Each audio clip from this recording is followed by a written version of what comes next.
Look at those. So if you want to go and see it, that's where it is. But you can also look it up on the internet, and it's easy. All right, so let's make a turn, and then those of you on the left can see the canal. Those of you on the right, the ramping or the drop.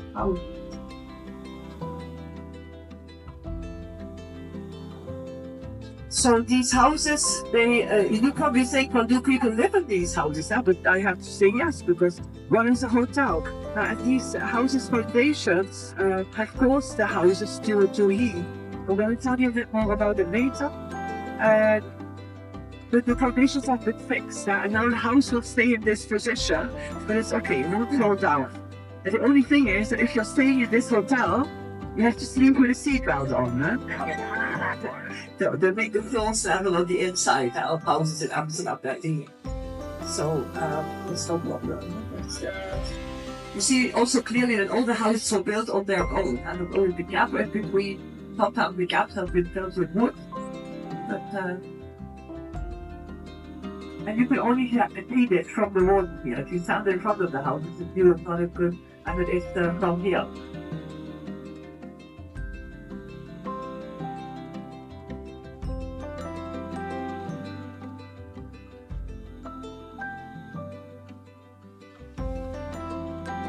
Alright, so coming up here on the left-hand side, we saw the town hall and this orange brick building. The next one along is another model building, which is the Opera House and the Ballet Theatre.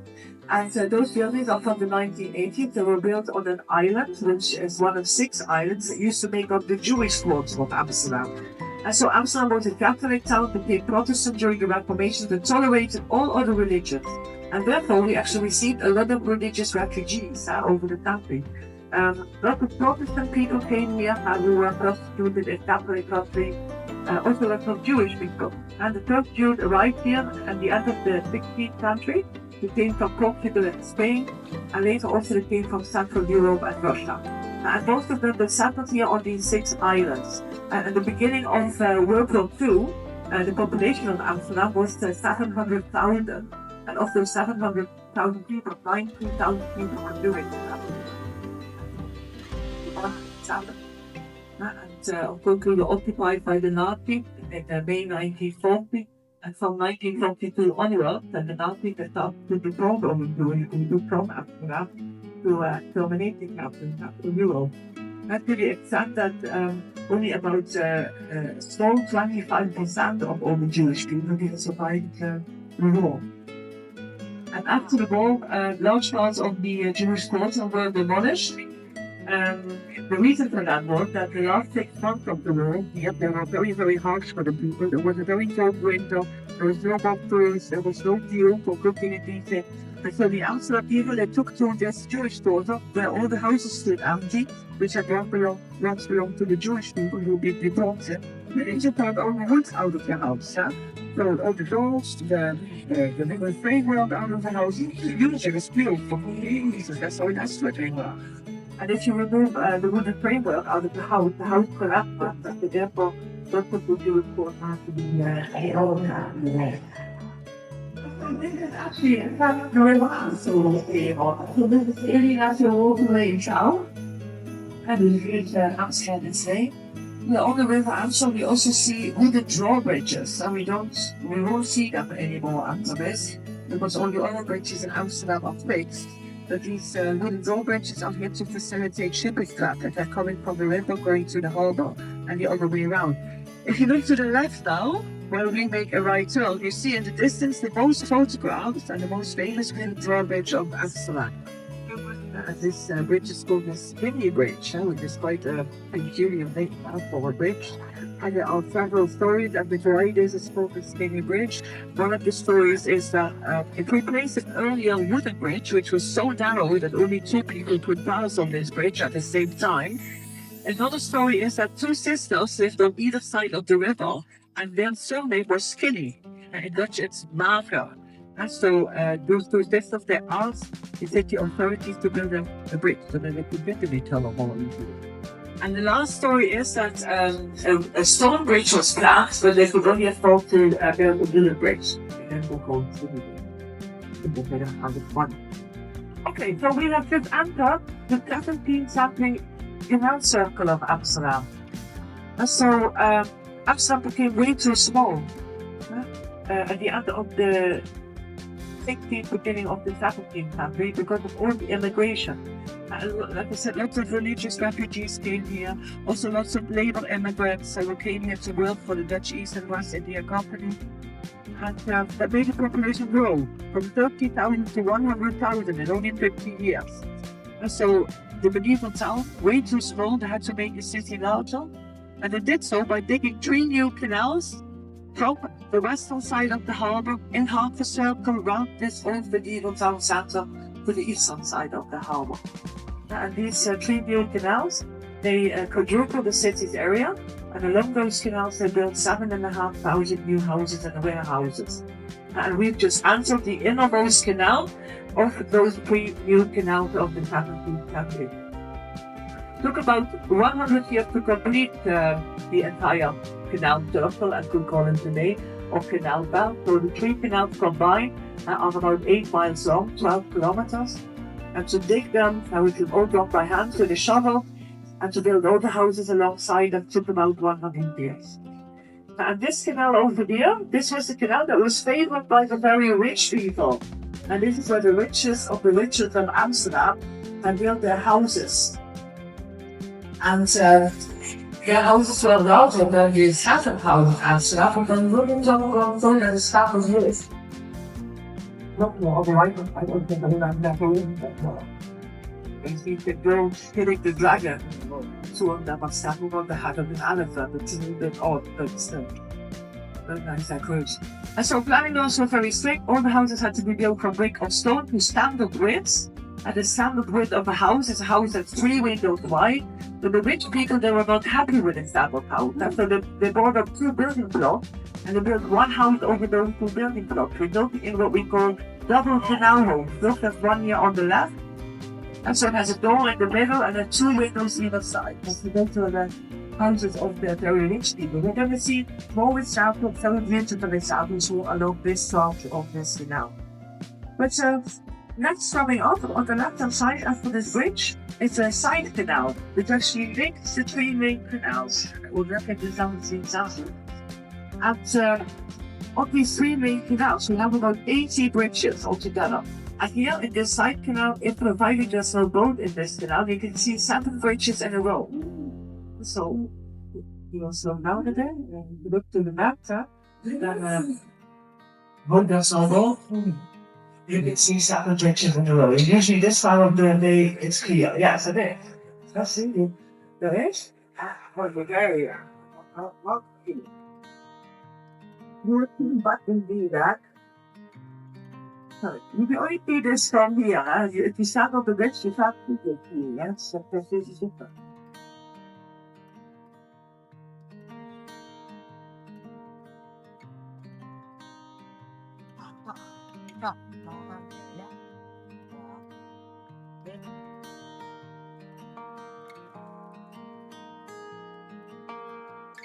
I'm glad to be in the morning and over the afternoon. I was always very busy. All the roads I want to see in view. Here on front of us and on the left, you see the simple structure, which is a reinforcement called the canal wall here. In local places, the canal walls have been found to be in a very foreign state at the moment. Because the 17th century town was never so perfect for the having traffic in up today. And so they've been repairing all this canal work now, but when they are still have to repair them, and they're being broken and put it here. And then put gardens on top of that. I think it's very important. Now we are going to see many more double canal homes, for the homes of the very rich people. Most of them are now businesses, like banks, insurance companies, lawyers, some are museums, some are hotels. There is one that's still a residence, and that's the residence of the mayor of Amsterdam. That's coming up very soon here before the next bridge on the left. But before we see the mayor's residence, please look up. Here on the left-hand side, you see 4 identical neck gables. The gable is in top of the roof, And this type of gable is called a knack gable. It's shaped like a knack and thrown across the cross. And they, when decorated with the statues of the seagulls, and you can see naturally or when you slide it. Can you see it? Yeah. So this is how people used to decorate their gables of the houses and they make the house stand out from others. And then the mayor's residence, this one here on the left, where the light is outside the front door. And this house is a little bit like the White House in Rotterdam.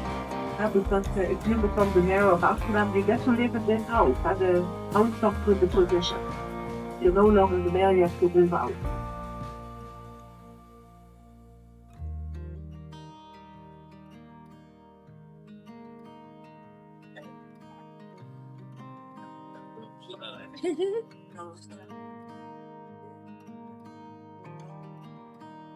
So, yeah, it's such a feature of these geography albums, always the geography chances, like as used to the main floor, and you know, the street out of things, you know, much can like example of one. No, behind the door was the reception room, the dining room, the ballroom, and what we will also see in most of the WTL homes, the windows are actually getting smaller as you go up. And so behind the main door was the living quarter, and the largest windows, because they had no electricity in those days, so they wanted to use the light during the day, so therefore large windows. On the door above this first floor were the bedrooms, for the people who owned the house, and in the very attic was used for the servants. Also below the staircase, you see a small door as well. That led to the basement where there was a kitchen. 17 century people, they did not want any fumes near the rest of their house on the south. So therefore, the kitchen in the basement. And that's also where the servants used to work. And all these houses backing onto each other on adjacent canals, there's a huge gardens at the back. And usually, the very rich people, they also had a coach house in the garden with the coach and the horses. Now you see that lots of buildings have been built from brick, and that was very cheap because we produce brick from our river plain, and we have lots of rivers flowing into this country. If you wanted to show you that you were very welcome, you built your house from natural flow. With the light example coming up here on the right, this house, look the facade, natural stone, look up, and very nicely decorated at the top. Because natural stone had to be imported from quarries in Belgium and Germany. And so that meant you were not a billionaire, but a billionaire, basically. We even have an expression today, we say in Dutch, if somebody is extremely wealthy, these people are stone rich. So, going back to natural stone.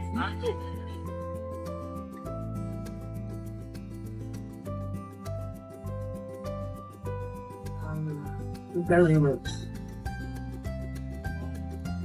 Now, after the next bridge, we're going to see another leaving house on number 421, house number 421. And we're going to see the three main gable types that are used for domestic homes. And because we have two kinds of homes here, or two kinds of buildings, warehouses and domestic homes. For warehouses, they use what we call point gable. Can you accept the thing upside down? I'm going to try to example later. On domestic homes, we use step gables, bell gables shaped like a bell, and nap gables. And we already saw here on the right-hand side. The house number is actually above the door in white. And that I would also read it to the left. Get number 490.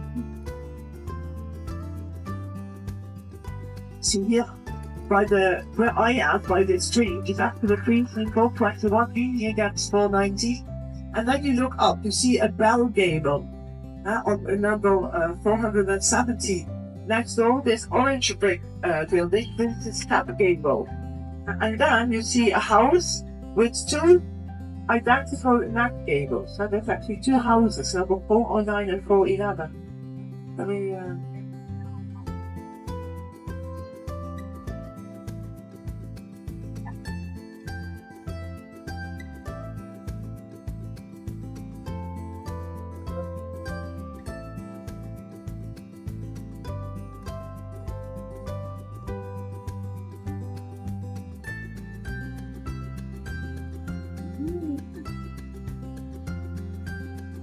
Yes. So, yeah, we have many bicycles in Amsterdam. People, let me tell you the story about bikes. I know you'll ask me this. Amsterdam is a very calm and friendly city, so therefore people use bikes. If you have to make your way around the city in a car, it takes a long time because you have to follow a one-way system, and there's a speed limit, which is 17 kilometers per hour. So they can even also your car for 7.5 kilometers per hour. And the population here is about 930,000. We don't know how many bikes that we have, millions now. Most people that own 2 bikes, because many bikes get stolen. About 200,000 per year, they think, get stolen. And therefore people use have an actual bike. If your one bike is stolen, then you can still go to work with your other bike the next day. You have to make sure also that in Amsterdam your bike looks as unattractive as possible. And you see here, most of the bikes that are called here, they are very old, with 2 locks and one through the back wheel, and then you chain it up to somewhere. Stealing a bike, by the way, is also not really a crime. If your bike is stolen, then it's not to the police station to report it. But they'll probably send you home, and that's unless you steal somebody else's bike. You can't be bothered with that. Okay, so many bikes indeed end up in the canals each year. They estimate between 10 and 15,000.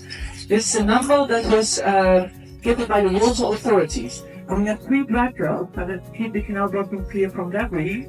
Anything from abandoned bicycles to sometimes the canals of careless drive or salvator. That's having and bike, but still that. And those 3 letters, they made their own route from 100 kilometers to Amsterdam. They have they have to bring them out, but we also have people who do the fixing with a magnet. They also thing like and when people asked us how deep are the canal, the canals are 53 meters deep, which is about 9 feet, and we say, I'd say the 9 feet is not 9 feet of water, it's 3 feet of mud, and 3 feet of bicycle, and 3 feet of water.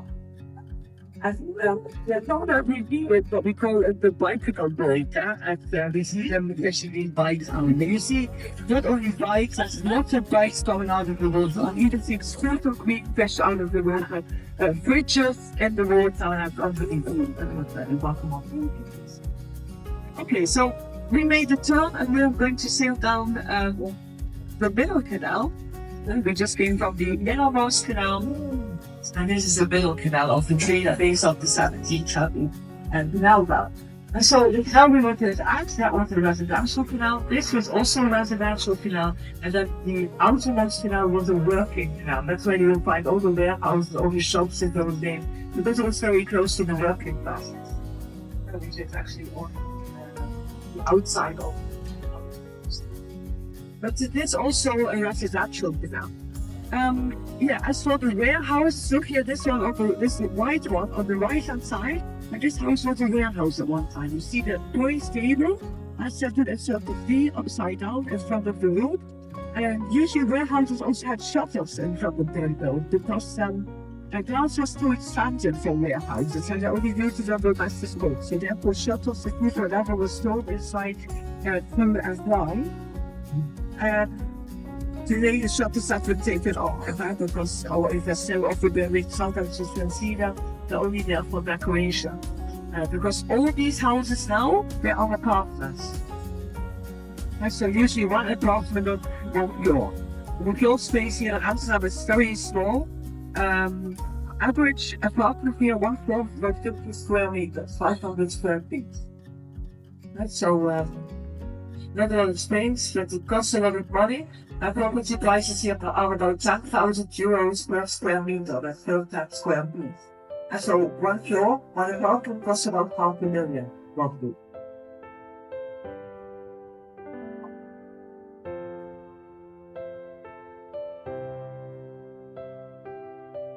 Yeah. So every house indeed has a hoisting beam and a hook. If you look at the gable, hoisting beam and hook. Now, you see these houses are very narrow. They are very tall, but very deep. And like I said, one apartment on each floor.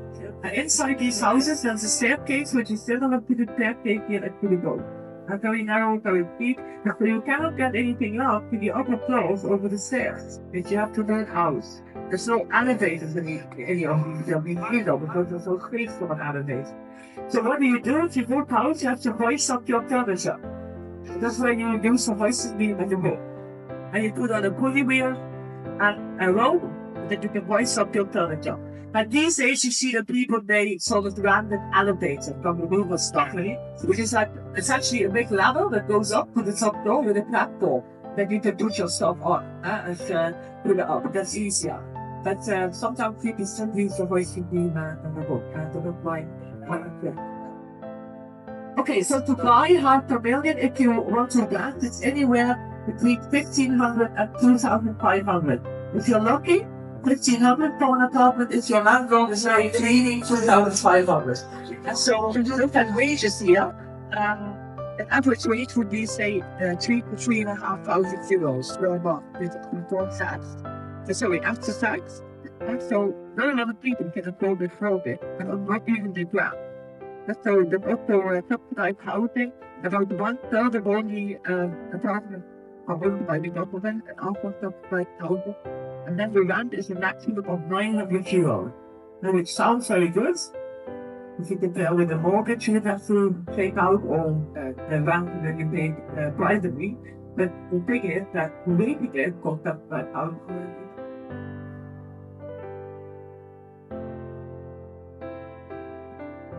I don't even know. Think how I'm paying. But paying that matter, the elevator with it goes up, it drops, that's to the mountain, and then they put all the stuff in and it comes out and they put it in the handleslaan, so this is an example. How we do it. So they did not use the hoisting beam in the book, They used the hoisting beam in the whole book.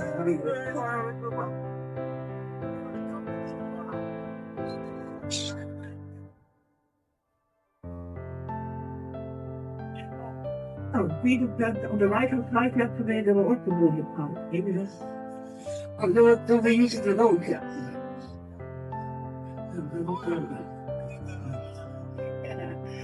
Anyway, but you know what they do then. So that's how I do wooden house here in Amsterdam. So yeah, and you also see a few circles here along the canal that are not coming up here on the left-hand side, smaller circles. You see everywhere. Of course, we have the main Protestant churches that were built in the 17th century. And unfortunately, not all these churches are used as a church anymore, because 54% of people say they have no religion. And then 46% they say that either Catholic or Protestant, but none of those that don't do church anymore. So most churches have become redundant and are used for other things, like exhibition centers, museums, libraries, as long as a venue for proper concerts. But there's another very nice church coming up here on the left. And that church is called West Church, and we saw South Church earlier. This was the West Church is built for the rich people here on the canal. It has the highest church tower in Amsterdam, 85 meters, 250 feet. If you look at this tower, the first tower is built from brick. And then on the top there are 3 towers. The first tower is black look tall, and then look at something to do with that in a moment. And then the top 2 towers, they look like natural stone, but they are actually woods. And so they cheapened it a little bit when they built this tower. They made it also possible that was going to float. And they did this because the towers was getting too heavy when they were building it. The project was quite India, that's stupid over the film, and then the tower already started to leak. And so therefore they tried to reduce the weight of the tower, and then something so here, that's cool. Out of the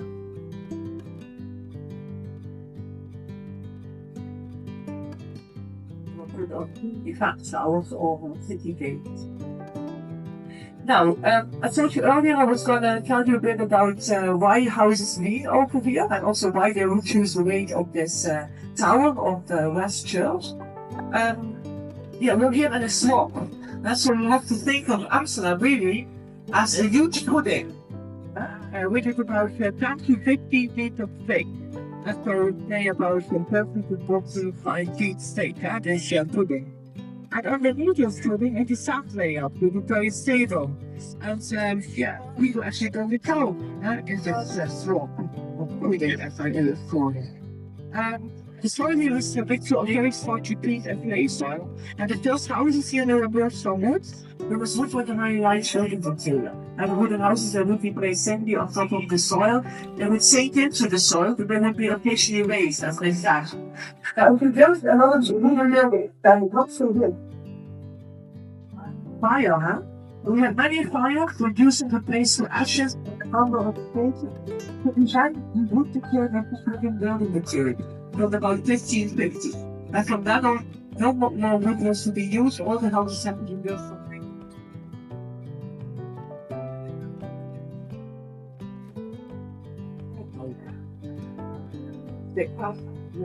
We have to make a foundation.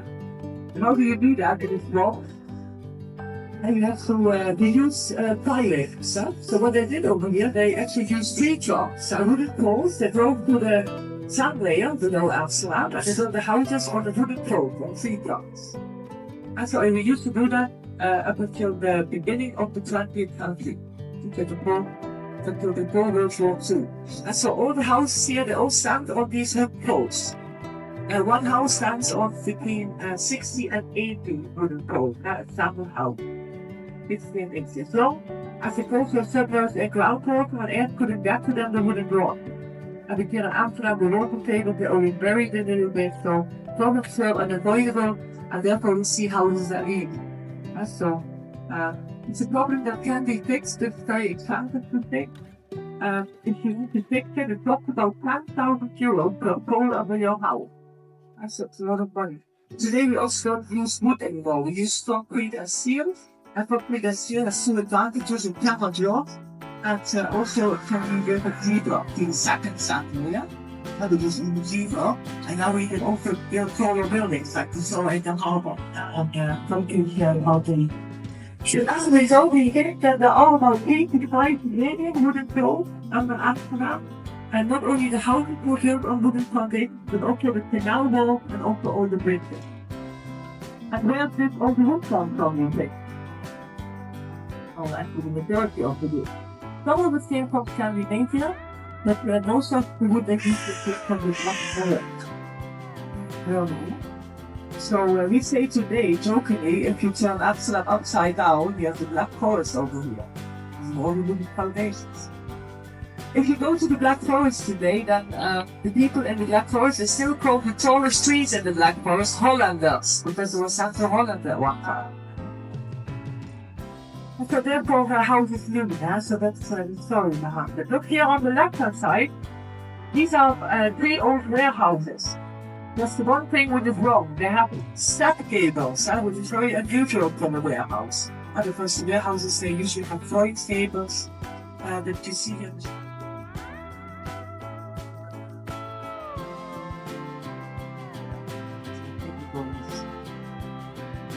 And then I also said I would tell you something about the houseboats. I will see a few more houseboats here. And these are also all converted barges. There's about 2,500 houseboats in Amsterdam. About 6,000 people live on them. People started to live on houseboats after World War II. That's when the housing crisis started. And before the war, it was not uncommon for 3 generations to be living under one roof. But after the war, everybody wanted their own place, and that's when the housing crisis started. That's when people started to live up converted barges.